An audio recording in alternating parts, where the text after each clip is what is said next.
54 కీర్తన 18వ వచనం.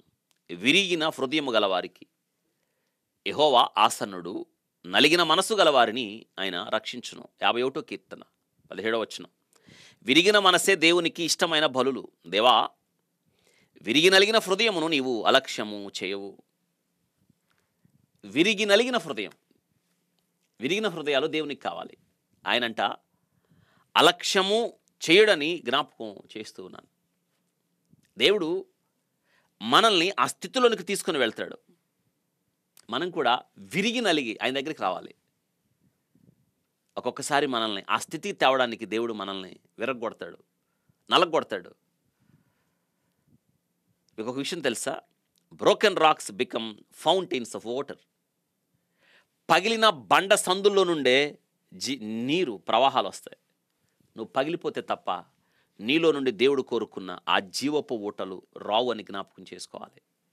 పగలపోతే ఎలా వస్తాయి?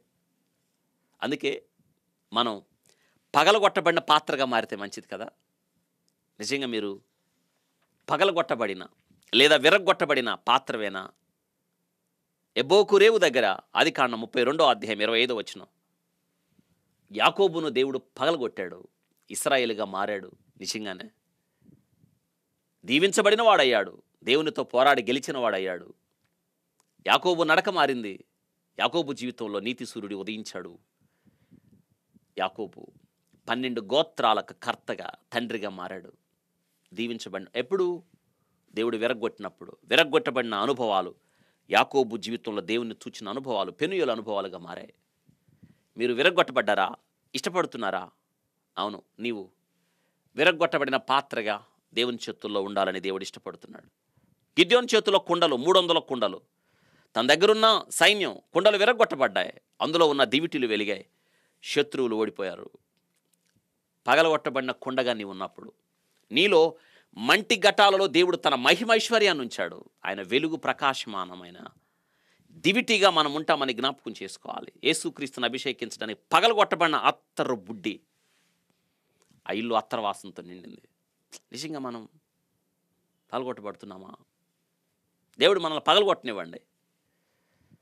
పగలగొట్టబడిన విరగొట్టబడిన రొట్టె దేవుడు చేతుల్లో తీసుకొని 5,000 మందికి, దాదాపు పురుషులు, స్త్రీలు, పిల్లలు కాక 15,000-20,000 మంది ఉండాలి.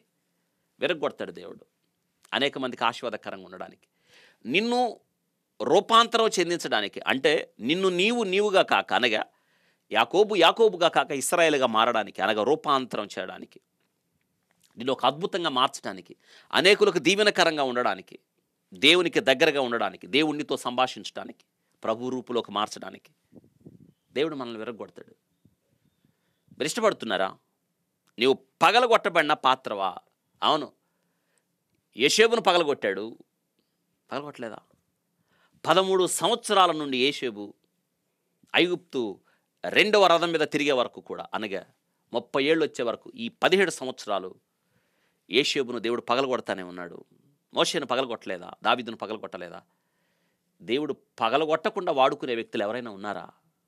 ఆశీర్వాదకరంగా మారారా? అడగండి దేవుణ్ణి, ప్రభువా నన్ను పగలగొట్టి నీ కొరకు వాడుకో, ఇంతకన్నా నాకు కావాల్సింది ఏముంది ప్రభువా అని అడగండి.